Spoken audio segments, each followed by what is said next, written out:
Preparem suas fichas que está para começar mais um episódio do Fliperama Nerd. Hoje comigo, Johnny, como o seu host da noite. Aqui junto comigo estão Roquette, Mário Verde e Hawking. Hoje, no nosso episódio do Checkpoint, nosso programa especial de indicações, iremos falar sobre histórias em quadrinho, as famosas HQs. Mas antes, vamos para os recados paroquiais. Como todos já bem sabem, nós temos nosso Instagram, Fliperama Nerd Oficial, onde você pode nos acompanhar, ver nossas notícias, nossas novidades aqui do cast. De vez em quando o Bittencourt se aventurando em algum evento de anime aí como repórter, assim como os highlights aqui do programa, que são os melhores momentos aqui das nossas gravações, que são ótimos para relembrar algum momento um pouco engraçado, algum comentário um pouquinho mais interessante ou indicar para seus amigos.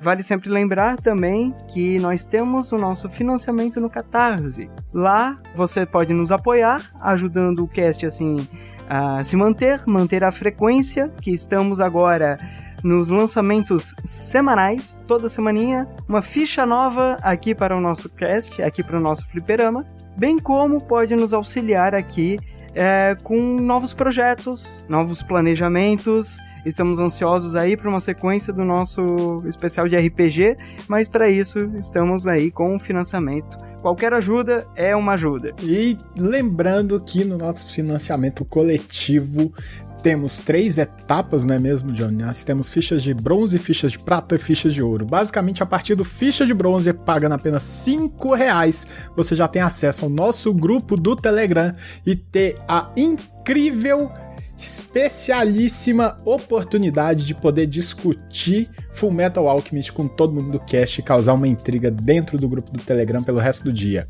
Com a ficha de prata, pagando, se eu não estou enganado, R$20, você já pode participar ativamente na lista de lançamentos do Fliperama Nerd, porque você pode votar quais são os episódios que serão postados no mês seguinte. Inclusive, você que está escutando neste momento, provavelmente está acontecendo uma votação lá no nosso grupo de fichas de prata no Telegram. E caso você seja um ficha de ouro, você, além de ter seu nome citado aqui no finalzinho do episódio, você tem a digníssima oportunidade de poder acompanhar todos os episódios ao vivo e não só escutar o pós-crédito de maneira ao vivo, mas também escutar o pré-gravação, que a gente sempre troca uma ideia com os nossos ouvintes. E fala algum absurdo que, graças a Deus, o David corta. Porque se vazasse o pré-gravação, eu acho que a gente já estaria preso. Recados dados, vamos para o episódio.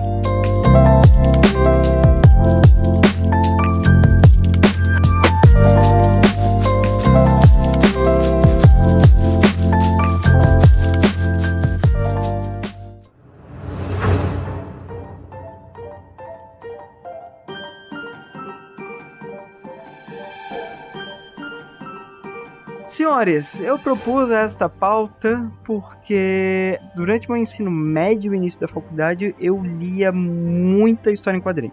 Não muita, mas tipo, eu tentava me aventurar um pouquinho e depois disso esse hábito acabou migrando para os mangás. Então, como que a gente já fala bastante de mangá, eu quis fugir um pouquinho dessa ideia. E eu venho indicar uma obra que ela ganhou uma adaptação na Netflix, mas vamos ignorar isso, depois eu digo por quê. Mas uma obra que acabou me cativando bastante, que é Lock and Key. Lock and Key, ela ganhou uma péssima adaptação da Netflix, pelo amor de Deus, ignorem isso.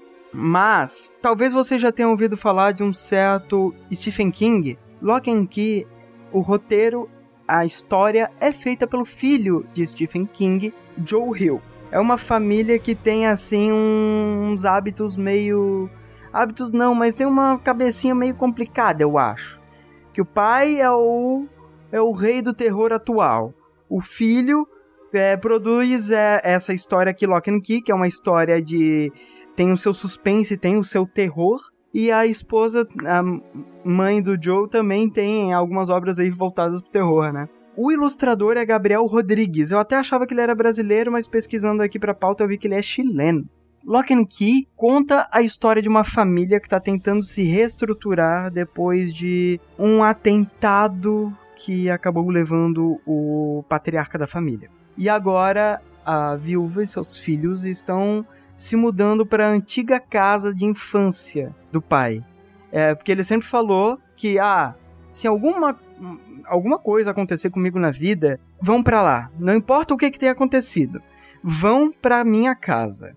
Ela é aquela casa de campo, sabe? Que mais é um casarão, quase parece uma mansão antiga. Só que nem ele, nem o irmão dele usam a casa. Ela tá meio que lá abandonada desde o falecimento dos pais deles. E nenhum dos dois quis assumir a casa, que curiosamente se chama de Key House. Eles são da família Key. Key de chave, gente. A história toda é envolta em chaves. E é meio estranho que ele sempre preparou a família para este fato e a família sofre um atentado que parece que meio foi focado. O pai morre nisso, a mãe ela sai extremamente fragilizada, traumatizada, mas tem que levar a vida porque tem que manter os filhos juntos também. E os filhos, eu acho que o mais velho tem 17, a do meio deve ter ali pelos seus 15, 16, e o mais novo tem ali pelos seus 8 ou 10 anos, alguma coisa assim. Então, é uma família que está totalmente desamparada neste momento de luto, e eles se mudam de São Francisco para uma cidade do interior de Massachusetts, a cidade de Lovecraft. A primeira saga se chama Welcome to Lovecraft, Bem-vindo a Lovecraft.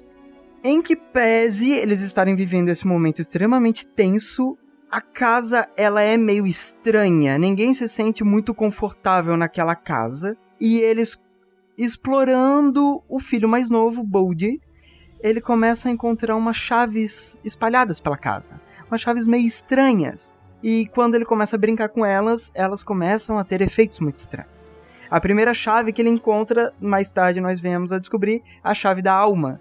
Abre uma porta no meio da sala de estar, que ao atravessar a porta, o corpo inerte de Bodhi cai ao chão, enquanto que sua alma sai livre pelos ares da casa. Sim, as chaves espalhadas pela casa têm magia.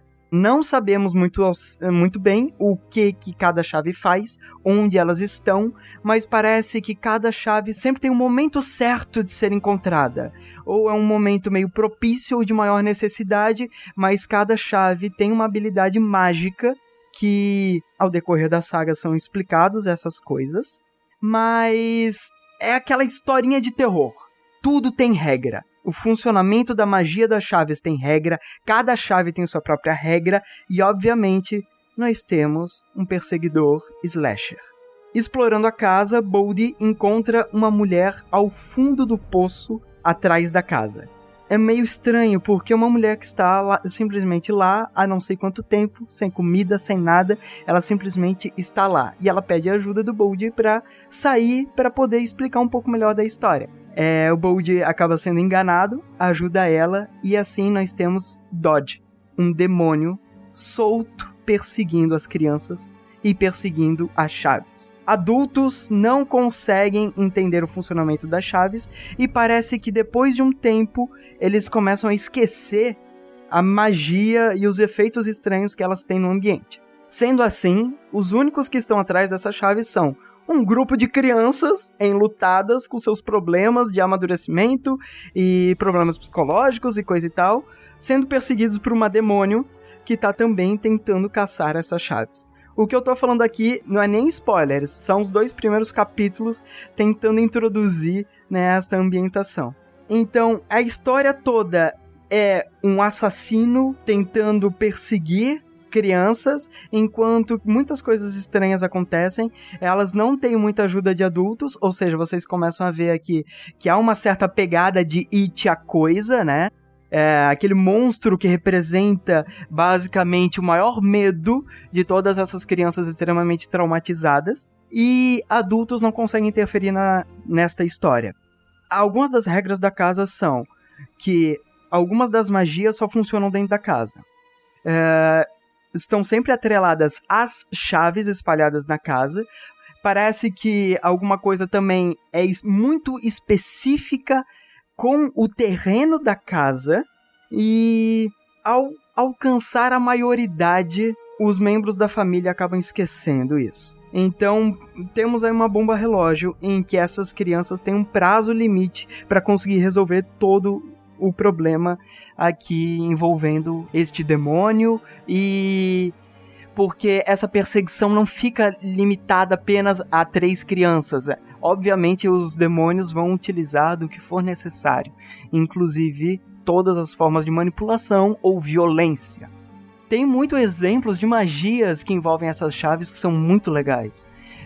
Temos a chave da alma, tem a chave do poço, que daí está relacionada a Dodge, este demônio no fundo do poço. Temos a chave de todo lugar, que uma vez que você viu uma porta, se você utilizar essa chave numa porta, ela abre.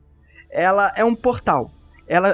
A porta que tu abrir vai sair na porta que tu quiser, desde que tu já tenha visto ela em algum momento. E assim vai. Tem inúmeros tipos de chaves, e isso tudo vai criando armadilhas, e a Dodge vai criando artimanhas para tentar enganar as crianças e conseguir os seus planos nefastos, que de início a gente não sabe o que é.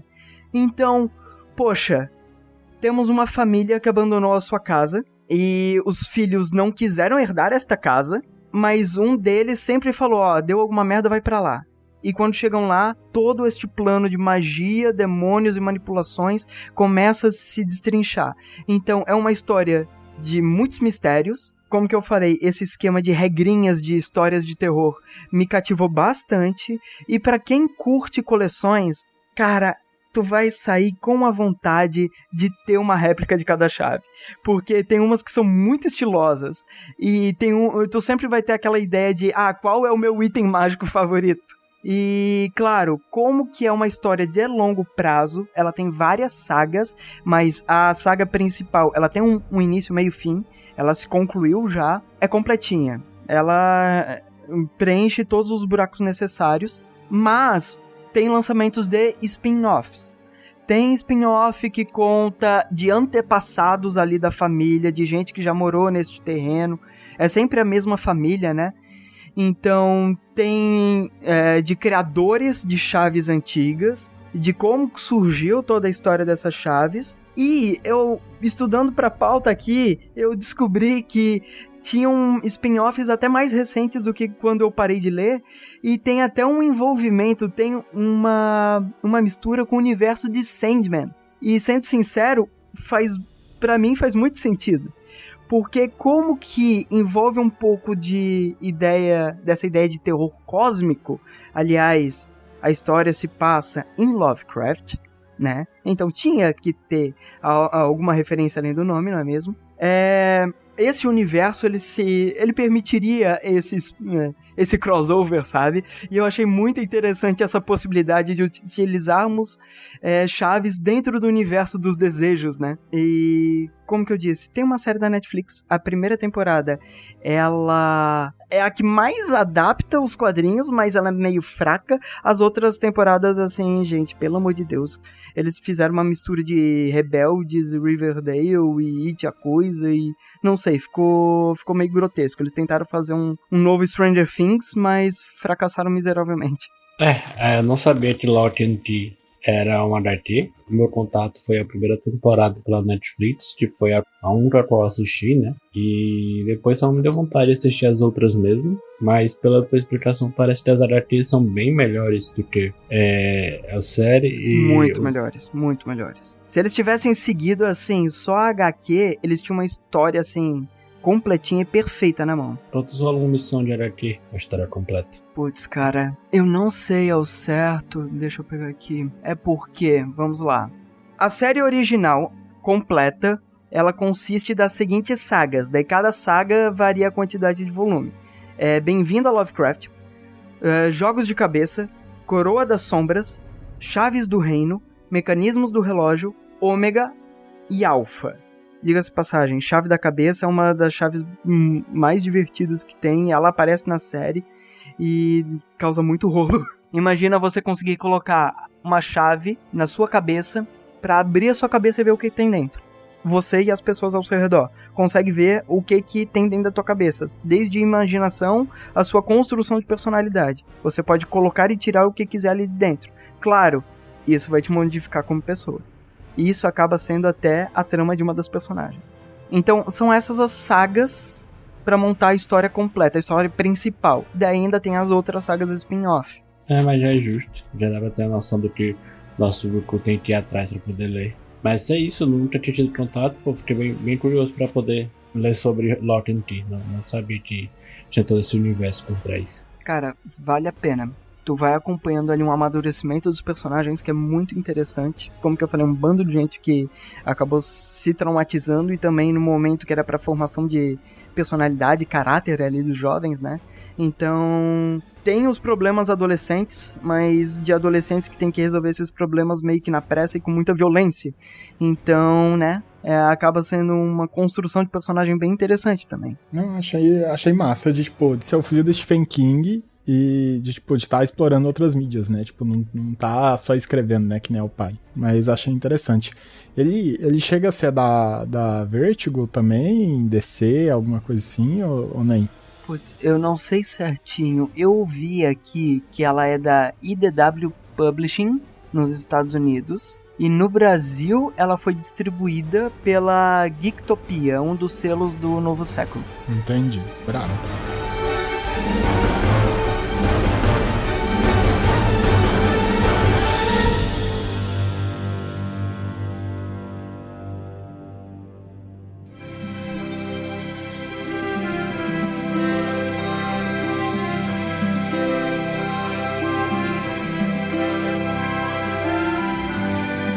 Minha indicação em questão de HQ é mais para uma linha do que uma em particular, mas vou falar de uma em particular também. Quem já viu o nosso Instagram já deve talvez ter visto eu fazendo o unboxing. Eu queria recomendar a linha das graphic novels da Turma da Mônica do MSP, que é do Maurício Souza Productions. Detalhe que ele foi international, né? O Roquete foi international pra falar. Não é Maurício Souza Produções, não. É Maurício de Souza Productions. Mas então, eu queria recomendar esse por causa que é uma ótima coleção de HQs que engloba já personagens que já são basicamente patrimônio cultural brasileiro mesmo. E o que eu adoro muito nessa coleção de HQs é que são os personagens da Turma da Mônica, só que não estão sendo feitos pelo Maurício ou pelo pessoal associado do estúdio Maurício. São simplesmente artistas que fizeram um contrato lá e estão fazendo as produções de história.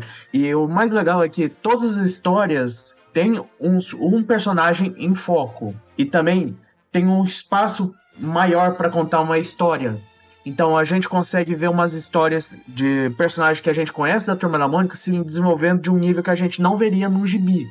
Por causa que o gibi tem uma coleçãozinha lá de histórias e são sempre uma história à parte da outra. É claro, tem algumas histórias do gibi que sempre vão marcar a gente.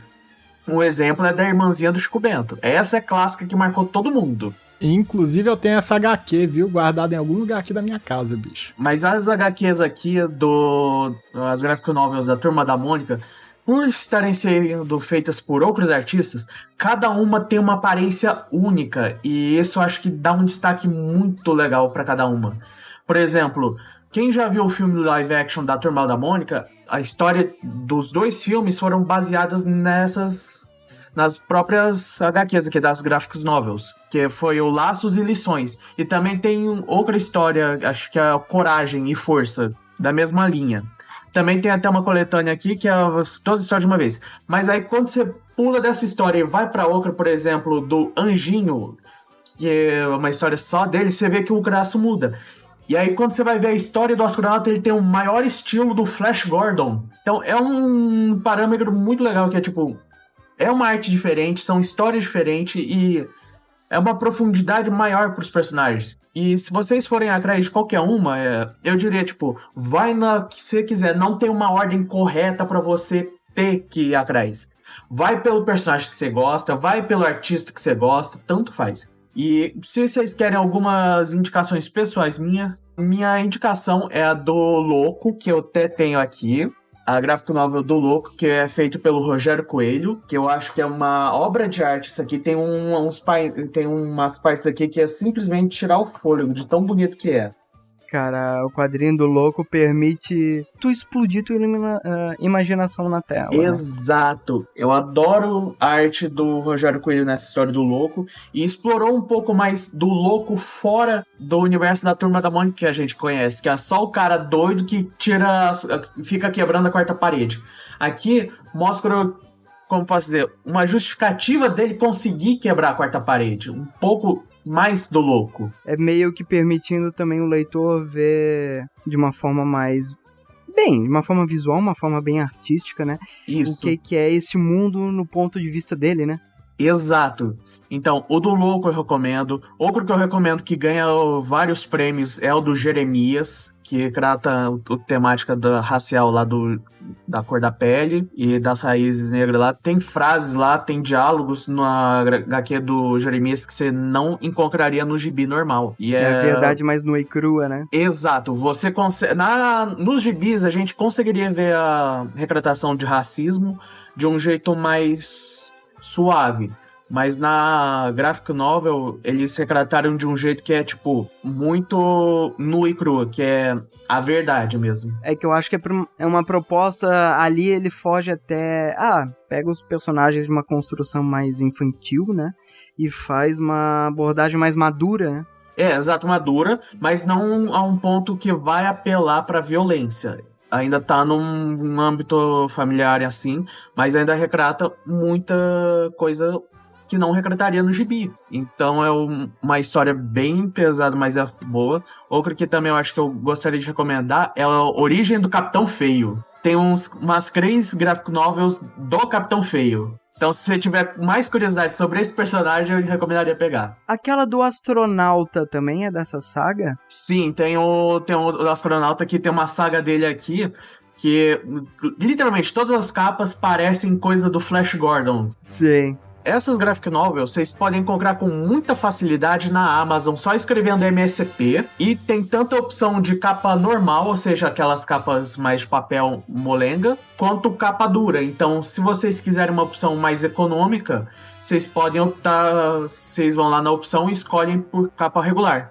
Por exemplo, a primeira graphic novel do Piteco, que chama Ingá, com a capa comum, ela tá R$19,90. Então, de muito fácil acesso. Muito massa pra conhecer todo esse universo aí da Turma da Mônica. Não sabia que tinha toda essa questão de vários produtores por trás, vários autores diferentes para cada obra, e cada um dando o seu toque singular, né? Em cada HQ. Muito foda isso. Eu vou até dar uma olhada, vou atrás, porque realmente não tinha noção que o Maurício de Souza estava por trás de uma parada tão bacana, sabe? Eu achei muito show essa indicação até, fiquei com muita vontade de ler. Eu fiquei impressionado com o preço. Eu pensava que, essas graphic novels eram, muito mais caras, beirando 60, 80, 100 reais, sabe? Não pensava que era, preço de uma revistinha numa banca. Mas as graphic novels mais caras são as recentes, ou aquelas estão ainda em produção.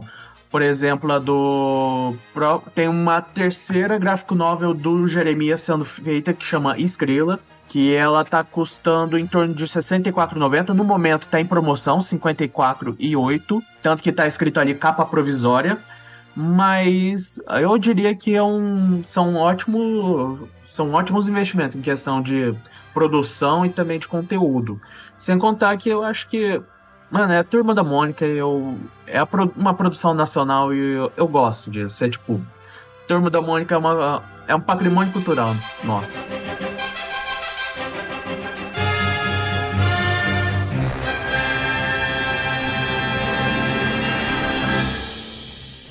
Depois dessa indicação do Rocket, fiquei até com vergonha da minha, mas eu queria muito aproveitar que os olhos de muita gente está voltado pro X-Men agora com essa baita produção da Disney de X-Men 97. Queria trazer um HQ, e a HQ que eu vou pegar é uma bem antiga. Ela tem no Brasil, mas hoje em dia é um pouquinho mais chato de achar.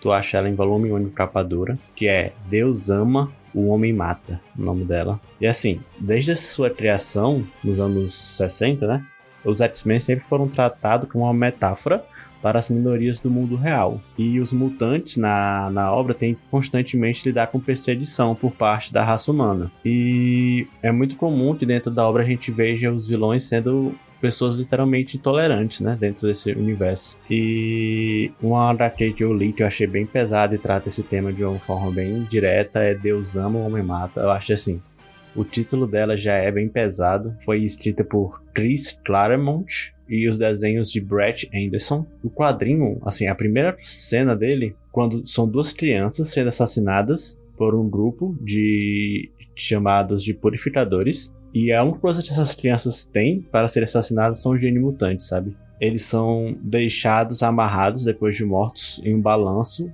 com a placa escrita lá mutantes. Aliás, é mutuna, se eu não me engano. Eles escrevem lá porque é uma gíria que eles inventam para pessoas mutantes. É o termo pejorativo que eles usam. Aí a dupla ele é achada pelo Magneto, que jura vingança no nome. E pouco depois eles vão descobrindo quem são os assassinos, que é de uma entre aspas, né, milícia chamada Cruzada Striker, uma organização liderada pelo reverendo William Striker, que usa seu espaço na TV, que ele tem lá, meio que político, o cara que trabalha na televisão.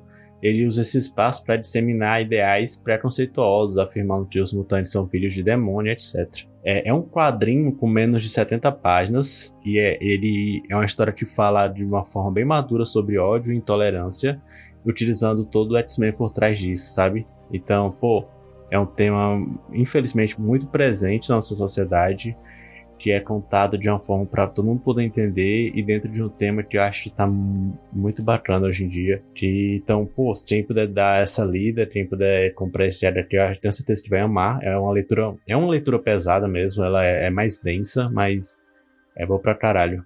Se eu não tô enganado, eu não lembro se retrata isso em filme ou em HQ. O William Stryker é também o que criou o projeto da Arma X, não foi? Que criou o Wolverine? Se eu não me engano, o Stryker é William Stryker? Isso, William Stryker. Se eu não tô enganado, ele foi um dos que participou do projeto da Arma X também. Mas sempre bom falar de X-Men. Vou tentar me segurar pra dar tempo também pra próxima indicação, mas, cara, tava falando até essa semana com um amigo meu que a impressão que dá quando você lê quadrinhos do X-Men é que o Stan Lee, ele tinha muito carinho pelo Homem-Aranha, mas os X-Men, tipo, quando você lê quadrinho do X-Men, que você percebe que é, tipo, o xodó da vida do Stan Lee eram os X-Men. Apesar do Homem-Aranha ser um filho que ele criou, que ele gosta muito, mas dá pra ver, você lendo HQs do Hulk e dos X-Men, que os filhos favoritos do Stan Lee estão ali, sabe? E sempre são histórias muito bem escritas. Eu não conhecia essa, cara. Eu até fiquei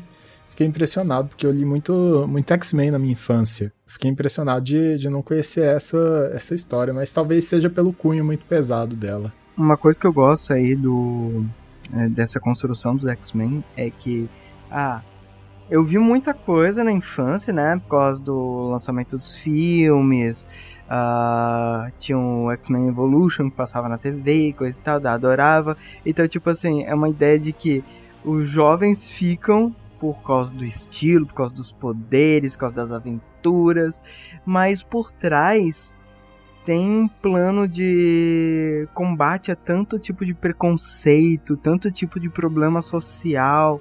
Então, tipo assim, eles faziam os X-Men de serem o grupo não aceito, né? Esse grupo expulso da sociedade, marginalizado, e é sempre essa luta pela aceitação, pela inclusão, pelo respeito, e ele abre espaço para muita discussão ali. Eu acho isso muito bacana. E dentro do universo Marvel, inclusive, quando você fala de mutantes, chega até a ser muito esquisito, porque tem algumas HQs que mesclam, né, os heróis, que quando aparece um mutante, normalmente ele tá acompanhado ou com algum guarda, ou com algum sentinela sobrevoando a cidade pra garantir que o mutante não vai fazer nada. E fica aquela coisa de, mano, eu tô no meio de uma galera assim, sei lá, gente com poder cósmico aqui, e, só porque eu tenho o GNX aqui, tem uma sentinela aqui me espionando, verificando se eu não vou fazer merda, por que é só eu? Aí isso acaba sendo muito bem trabalhado dentro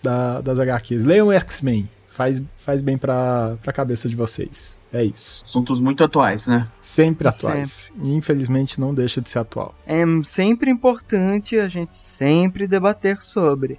Mas puta que pariu, a sociedade podia aprender um pouco.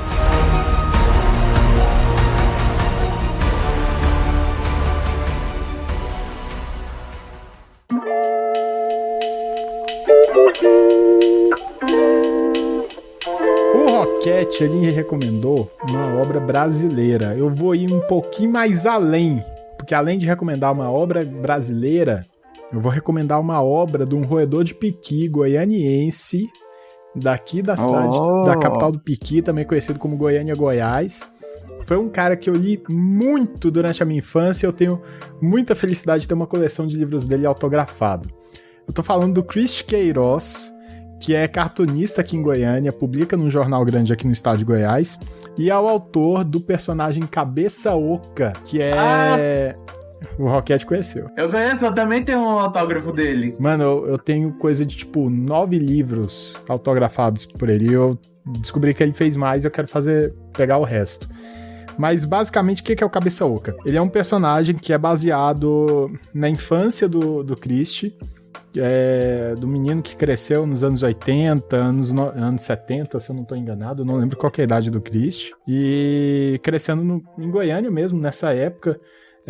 Tem histórias cotidianas, cita um pouco de como é que é o dia a dia aqui de uma criança crescendo em Goiânia, cita algumas coisas de Goiânia, algumas regiões famosas, algumas práticas, costumes goianos também. E o legal é que foi adicionando mais personagens como irmãos do Cabeça Oca.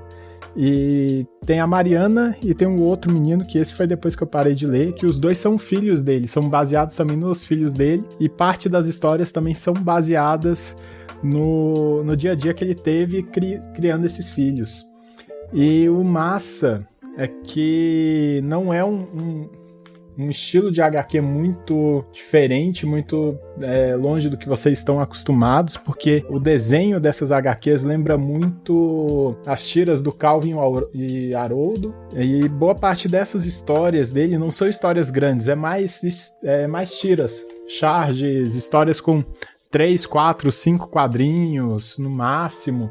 São histórias bem pequenininhas, mas ele tem as coleções de livro que agrupam várias histórias de um tema que ele escreve e vai crescendo essas histórias dentro disso. Mas sempre histórias curtas, que nem aquelas tirinhas no finalzinho da revistinha da Turma da Mônica. É simples, é bem escrito, é legal para criança, legal para adulto, legal para jovem. Se você cresceu, já brincou, já ralou o joelho na rua, você pegar para ler, você que tá mais velho, que tá escutando esse podcast, porque a gente descobriu que só velho que escuta esse podcast aqui, cresceu mais um cabelo branco dentro da sua cabeça neste exato momento, enquanto você tá escutando isso. Pera, cabelo branco dentro da cabeça é foda. Porque nasce primeiro dentro, depois sai, né? Aí semana que vem sai e você vai ver seu cabelo branco. E, cara, você vai curtir, tenta experimentar, tem muito material na internet, na página do Instagram do Cabeça Oca também tem muita tirinha que o Cristi vai postando lá também. E também o Cristi, ele é um cara muito solícito, ele, para sempre, conversa com fãs, seja no Instagram, seja em eventos, apresenta, comenta alguma coisa das suas histórias, comenta curiosidade. Ele é sempre um cara muito aberto para conversar, inclusive mandar um alô, um abraço, sou seu fã. E é isso. Quando a gente postar, eu vou marcar aí no Instagram. Gostei muito de termos trazido dois autores não, mas dois vias de obras nacionais, né? Sempre legal valorizar nosso produto. Era um crime a gente falar de HQ e não falar de Maurício de Souza, né? Verdade. Eu ia trazer também um autor nacional, mas que tá mais enviesado pro lado do mangá, mas o Johnny me proibiu. Então, T-Hunters vai ser pra próxima. Mas é isso, gostei pra caralho das indicações. Vou seguir o Cabeça Oca no Instagram e vou ver umas obras dele. E com certeza vou comprar algumas obras do MSP, do universo MSP. Cara, eu falando isso tudo e eu pensando que eu tenho aqui do lado também o Rafael Fritzen, do Ângulo de Vista. Eu tenho um livro dele, Charlie, o Jovem Adulto. Cara, ele veio aqui na cidade para um evento que teve ano passado. O evento vai ter esse ano de novo, não sei se ele vai estar, mas, adoro acompanhar ele pelo Insta. Daí foi uma ótima chance de eu adquirir um dos livros dele. Também era tirinha, livro de história em quadrinho, cara, é muito bacana. Gente, muito obrigado pela participação de todos. Eu queria me abrir e falar um pouquinho aí de uma velharia que faz muito tempo que eu não acompanhava. E eu acho que eu vou voltar ao hábito aí e ler os outros spin-off de Lock and Key agora também. E antes de encerrarmos, gostaria de agradecer também aos nossos queridíssimos nossas fichas de ouro, nossos queridíssimos apoiadores lá do Catarse, que ajudam o cast a se manter e manter essa frequência, essa qualidade. Então, muito obrigado, Perfil, Gaba, Lucas Bittencourt, Bruno Felipe e Pedrinho.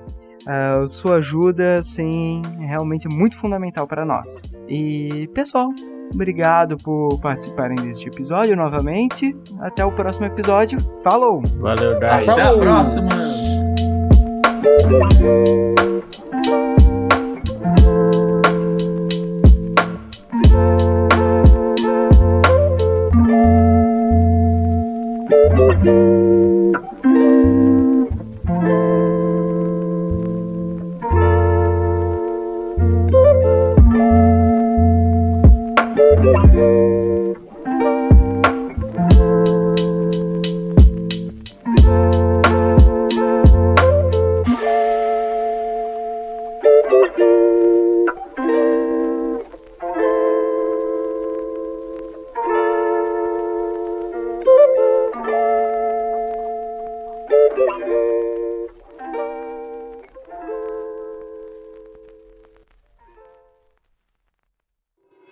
Este episódio foi editado por Sintonia Criativa.